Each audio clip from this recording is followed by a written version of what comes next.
Assalamualaikum warahmatullahi wabarakatuh. Perkenalkan, nama saya Iqbal Bukhari Ismail dari PAI 1B.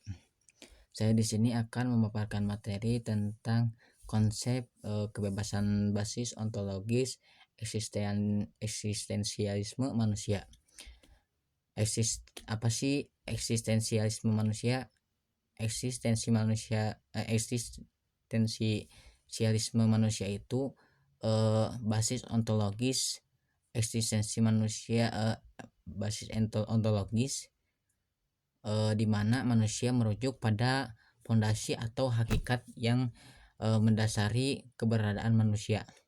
Dalam filsafat, ontologi berkaitan dengan studi mengenai apa yang ada serta sifat dari segala hal yang ada, termasuk eksistensi manusia itu sendiri. Berikut pemaparannya kita lanjutkan, dan ada beberapa hal yang kita akan bicarakan. Di sini yang pertama itu ada yang namanya itu pandangan eksistensialisme. Eksistensialisme yang terutama dikembangkan oleh filsuf Jean-Paul Sartre menekankan kebebasan pilihan dan tanggung jawab individu. Sartre berargumen bahwa eksistensi mendahului esensi, artinya manusia terlebih dahulu ada eksis sebelum menemukan identitasnya melalui pilihan dan tindakan. Dengan demikian, manusia tidak memiliki hakikat yang sudah ditentukan, melainkan menciptakan makna hidup mereka sendiri. Apa sih eksistensi? Eksistensi itu kebebasan dan tanggung jawab.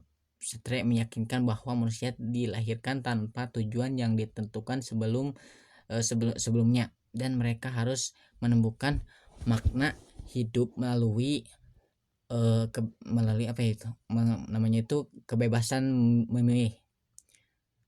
Kebebasan ini juga membawa tanggung jawab yang besar, karena setiap pilihan yang diambil oleh manusia akan mempengaruhi diri mereka sendiri dan orang lain di sekitarnya. Yang terus ada lagi pandangan fenomenologi, yaitu apa sih fenomenologi? Fenomenologi itu yang dikembangkan oleh Edmund Husserl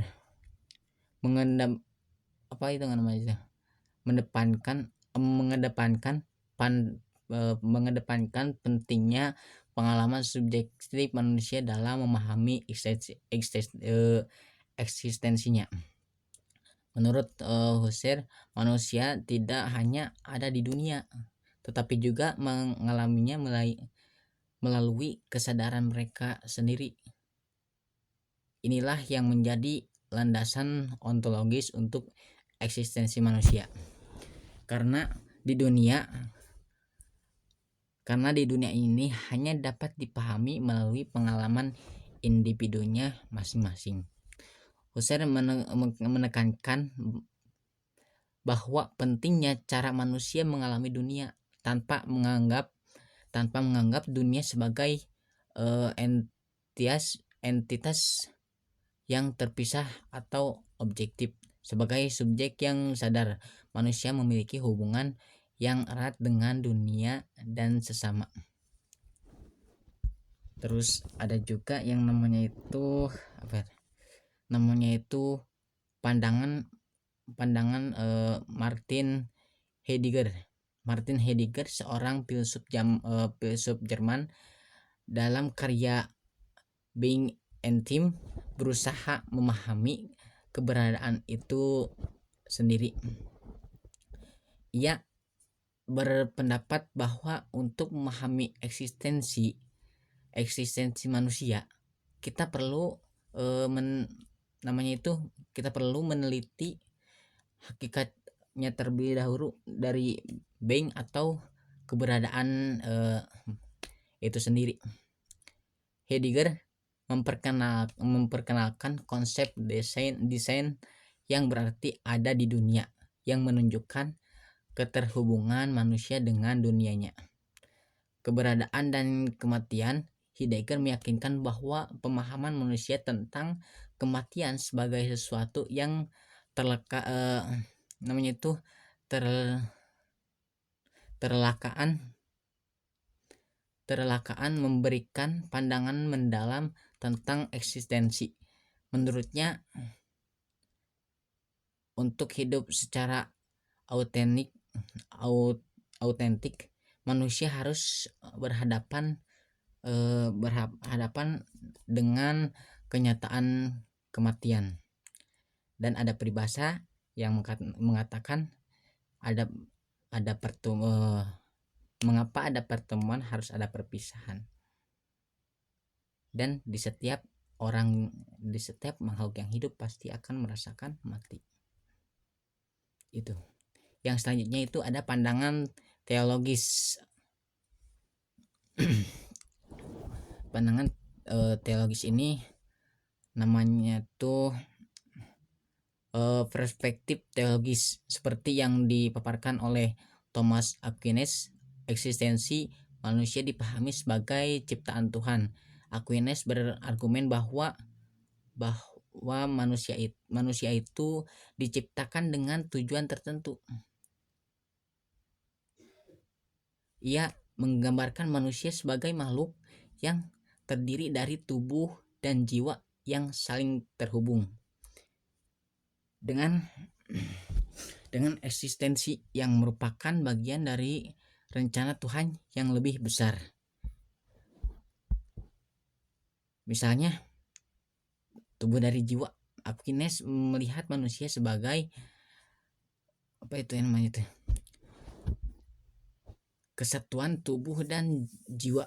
Jiwa manusia yang diberikan oleh Tuhan adalah prinsip kehidupan yang fundamental, dan eksistensi manusia terjalin dengan pencarian makna yang lebih tinggi dan tujuan ilahi.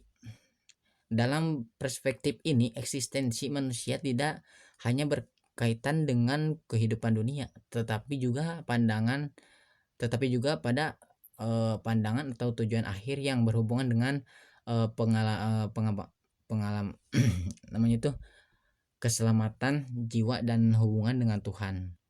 Ada juga namanya itu pandangan materialisme. Materialisme itu yang dipengaruhi oleh pemikiran Karl Marx, memandang eksistensi manusia sebagai bagian integral dan struktur material dan sosial di dunia. Marx menekankan bahwa manusia tidak hanya ada sebagai individu yang terpisah, melainkan selalu terhubung dengan masyarakat dan kondisi material yang mengelilinginya. Jadi kita hidup tidak sendiri. Kita dibesarkan oleh orang tua kita dilahirkan oleh ibu kita, dan kita bekerja untuk mereka. Kita kita mengejar ilmu untuk mereka. Bahagiakanlah orang tuamu sebelum kau membahagiakan pacarmu. Kita lanjut ke pandangan psikologi. Dalam konteks psikologi, pandangan Sigmund Freud menggambarkan eksistensi manusia itu sebagai hasil dari dinamika psikis yang kompleks. Freud mengemukakan bahwa ketidaksadaran, dorongan, serta pengalaman masa kecil kita berperan penting dalam membentuk identitas dan perilaku manusia.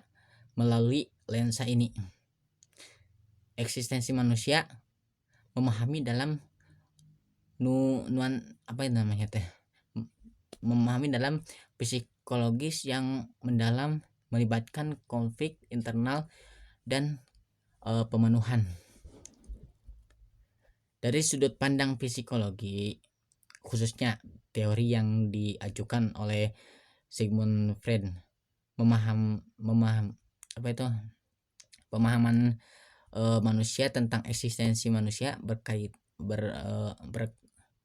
berakar pada konsep ketidaksadaran dan konflik internal.